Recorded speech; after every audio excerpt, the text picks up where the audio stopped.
Hello everyone, I am Rajesh Sasdev and welcome to All About Leading, a platform where you can learn a lot on leadership skills. Today I am going to talk about decode your mind. This is something very my own topic, right? So let me first explain what does decode your mind mean, right?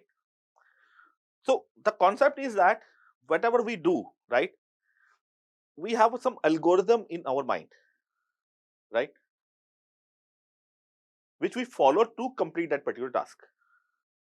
So what I'm saying that if algorithm is already there in your mind, right? Can we decode? Can we just list down the steps we follow to complete a task? So that I'm calling as a decode, right?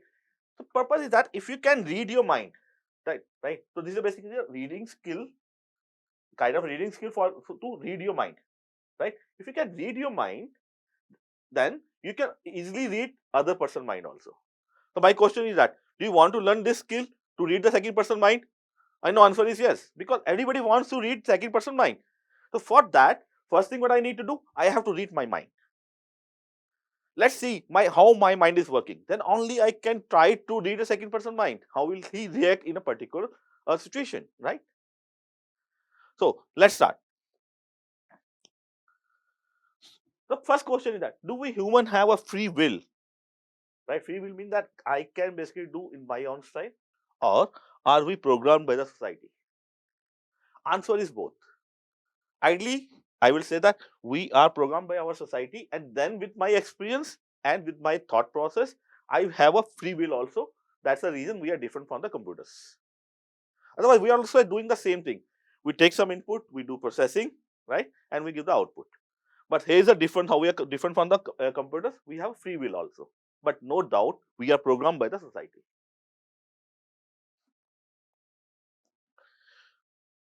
So I can say any real life activity we perform, right? We have a programming in our mind. This is a thought process.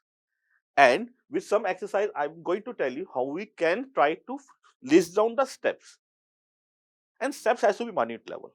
So I will give you some guidelines. I will share you the guidelines that while reading your mind or while decoding the steps or the programming which you have in your mind, right? How we can do it. And later on, I will discuss how it's going to help you, right? Let's take the first example, how to make a cup of tea. You might be thinking I'm trying to make a cup of tea here. No, I'm just going to explain it, right? So whenever I'm taking session with face to face, so I ask my people who are attending the seminars, I ask them, okay, tell me the steps, right? So people says that we'll take water, we'll take milk, we'll put sugar, we'll put tea leaves in a pan, we'll put a pan on a gas, right, and we'll boil it. So I know these steps are right. You also might be thinking these steps are right, but this is not actually decoding the steps. If you are from programming background, if you understand computer, right? So what we say in programming also, the statement should not be ambiguous. It should be concrete. If someone is saying take water, how much water should I take? Right? I can take a one bucket also. I can take 2 spoons water also. Right? So it has to be very concrete. So let me mention the concrete steps how to make a cup of tea. Then you will be able to realize the steps, the level we have to go up to. Right? So I'm just going to do a kind of a action over here. I will take a pan, right? Because I'm making 1 cup of tea, so I know I have to take half cup of water. I will pour it. Then half cup of milk I will pour into pan, right? I will just switch on the gas, put my pan on the gas, right? Then allow it to boil. Along with that, I will now put 1 spoon of sugar and 1 spoon of say tea leaves based on your taste. Now this is a concrete. These are concrete statements. Now what next? I will let the this tea mixture to get boiled for how much time? Normally, when again in the seminar, people say I will boil it for 5 minutes. I always ask them, do you prepare your tea along with watching your basically keep a watch on your how much time it's going to take? No. What is a trigger point for you to stop boiling it? It's not the time. It is if you start looking at the bubbles. right? Bubbles are coming up and a T is basically rising kind of thing, right? Then you will slow down the gas. So it's not time. So but I'm trying to pass on the message that you have to very concrete and you have to think to the minute level. Even in one of the discussion, I basically, in seminar, somebody mentioned that he will switch on the gas first and then he will put up a pan out there. So my again point is that you have to think which one has to be done first, or which one you are doing as the first thing, whether I switch on the gas or whether I put the pan, right? So normally people put the pan first and then switch on the gas. It's going to save the energy, right? So this is a level you have to think about it. Again, another example, how to cross the road, right? If while crossing the road, you're again following some, calculation in your mind. The 4 parameters which are very basic, right? The vehicle distance and the vehicle speed, because I know how much time they will take to reach me. And the same way, the time I need to cross the road will depend on 2 factors, the width of the road and my speed. So these are the 4 parameters people normally consider while crossing the road. But are these the only parameters you think about it? The answer is no, there are many others. Normally in seminar, when I keep discussing, I raise to basically 12 and 13 more parameters, which I basically, use in my calculations or, decision making while crossing the road. For example, if vehicle is coming on a first lane or in second lane or in third lane, does that make a difference? Yes. The vehicle coming in a first lane, right? By the time vehicle will reach to me, I might have crossed that lane, right?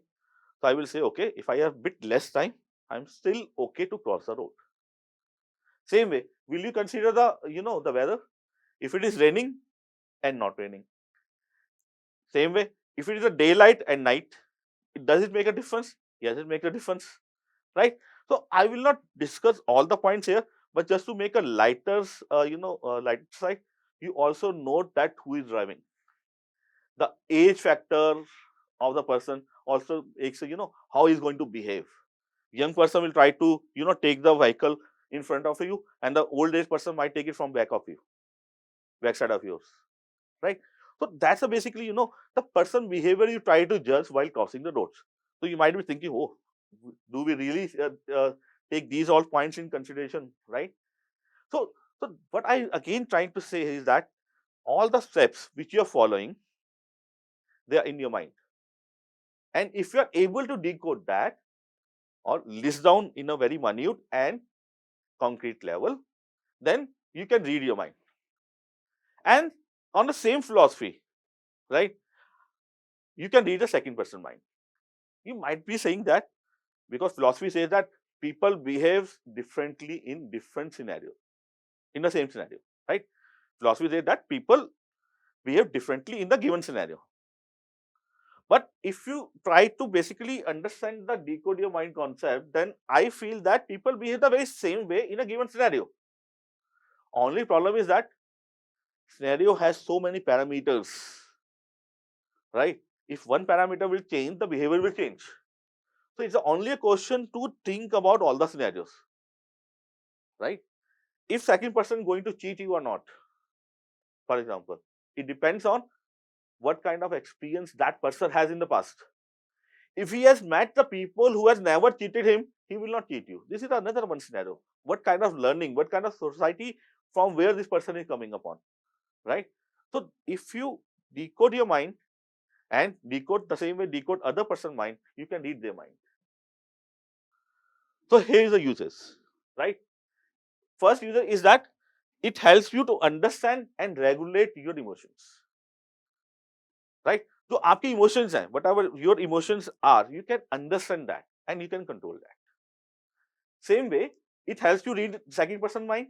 Now it's easy for you to put yourself in second person shoe, right? So that improves your empathy, right? And the most important for the leaders or anyone, basically, any relationship, right? It helps you to identify the right behavior and the right cause for anything which happened, either good or bad, and helps you to take a right decision. For example, in a particular team, someone has not completed a task.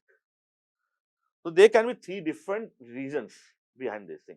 One is that the person is so clever, He feels that I will not do it and I will just make some excuse and I will come out of it, right?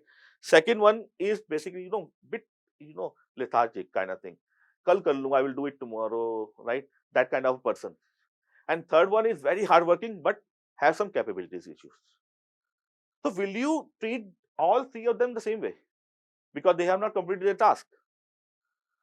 So if you try to decode their mind or decode basically what is the reasons behind that, right? And run the algorithm in your mind that, okay, first person decision, second person decision, third person decision, then you can take a right decision. For example, in third case, where the person did the very hard work and because of capability issues, he was not able to do it. What will you do? You will have a sympathy. Oh, boss, sorry, you're not able to do it. Let's try once more. Or you will try to educate how to do it instead of going and say, hey, why you have not done it, right? So this is basically the uses of this concept, right? So again, repeating, decoding your mind is basically the algorithm which you have mind in to complete a task. Try to write it down step by step into minute level, right? And it's going to help you not just to understand your mind, it's going to help you to read the second person mind and gives you many other benefits which we just discussed, right? So if you like this video, please subscribe this channel. Thank you.